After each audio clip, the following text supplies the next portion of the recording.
O ministro da Fazenda, Fernando Haddad, disse que acha possível melhorar a regulação do IOF com novas alterações e corrigir outras distorções relativas a tributos do sistema financeiro. Segundo ele, esses dois ajustes em tributos são necessários para fechar as contas do orçamento de 2025 e precisam ser tratados em conjunto com reformas estruturais. Essas reformas já estariam sendo negociadas entre o governo e o Congresso. Os três presidentes, portanto, da República, da Câmara e do Senado, concluíram que vale a pena, esta semana, antes da viagem do presidente, se debruçar sobre essas questões e tomar uma decisão.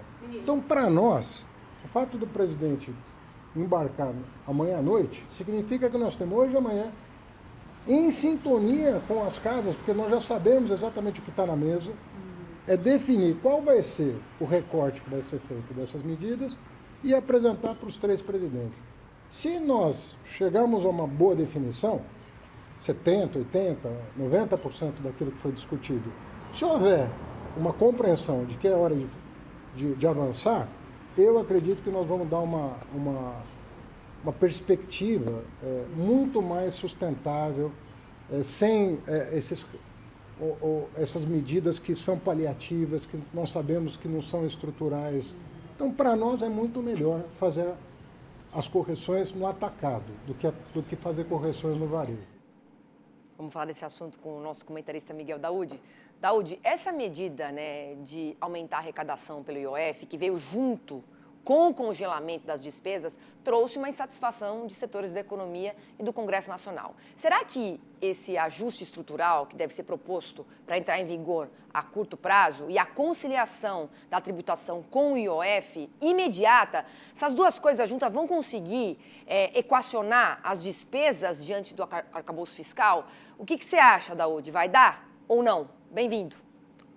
Obrigado, Priscila. Boa tarde a você, boa tarde a todos. Priscila, eu acho que tem que dar, né? Porque não é possível nós continuarmos com essa insensibilidade, né, de ambos os lados, principalmente do governo, que gasta demais, aí ele aumenta a tributação para correr atrás das despesas, e o Congresso, que, por um lado, quer agradar gregos e troianos e acaba aí criando um impasse, e o Brasil evidentemente, fica travado diante desse cenário. Dívida subindo, taxa de juros dificilmente será reduzida no curto prazo.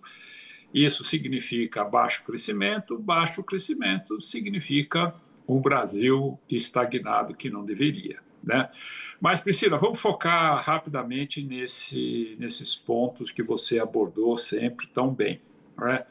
A questão tributária, o que está se pensando fazer? Né, que parece, né, essa informação ainda não está na imprensa, mas é o que está sendo discutido. Duas coisas. No IPI, no IOF, que foi colocado, tem ali o risco sacado.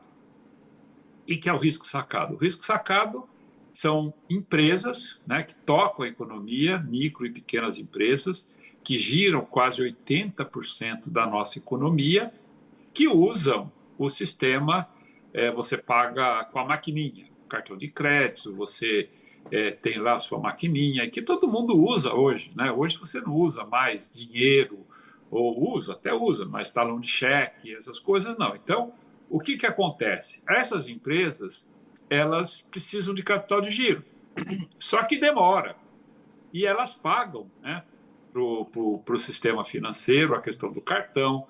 Então, o que eles querem? O que eles fazem? Eles antecipam esse crédito, fazem uma securitização dos seus direitos a receber, vindo da maioria das aquisições da população diante do sistema.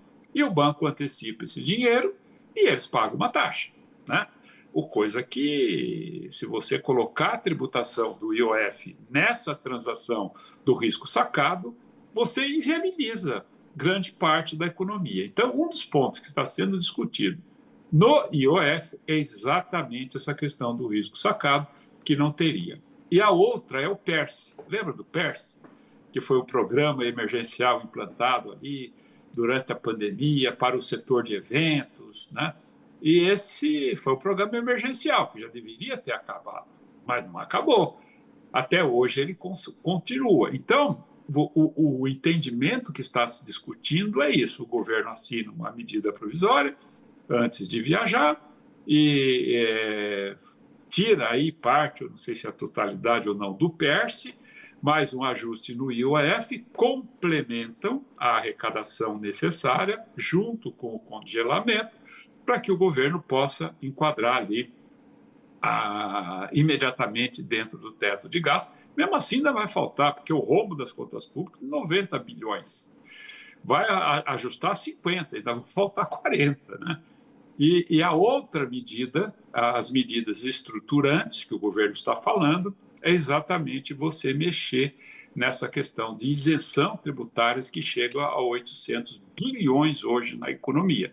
Então, isso é positivo, que o Congresso entende isso, o governo concorda com isso e vão ver se discute. Um dos pontos também que o Haddad colocou nessa entrevista, Priscila, é o altos salários dos funcionários públicos, super salários, né?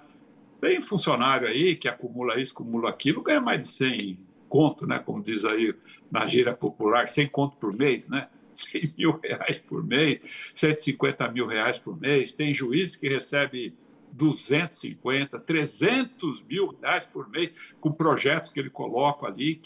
Então, tudo isso foi um entendimento. Então, você muda lá para frente os altos salários, você faz uma adequação tributária agora em relação ao IOF, tira algumas isenções e discute medidas estruturantes para o ajuste, que é aquilo que o Ministério da Fazenda sempre quis fazer. E assim, Priscila, termina essa história feliz para todos. Vamos ver, né? Tudo indica que está ali compromissado, mas vai saber, né, Priscila? Na cabeça aí desse pessoal é difícil você entender a lógica, porque eles não estão comprometidos com o Brasil, eles estão comprometidos com eles, né? Tanto o executivo quanto o legislativo, de se manter no poder. Sabe o que falta? Amor a uma nação e a um povo que vem sofrendo muito pela pobreza e pela falta de cidadania, porque não há um entendimento para uma nação como o Brasil, que é fantástica. Daúde, terminar feliz para todo mundo, essa eu quero ver. Essa que é importante. Obrigada, viu, mais uma vez. Eu também, viu, Priscila? Eu espero, né? Eu também. Obrigada aqui pela sua parceria. Vamos juntos aí nessa semana e até amanhã. Até amanhã, Priscila. Um abraço a você, um abraço a todos.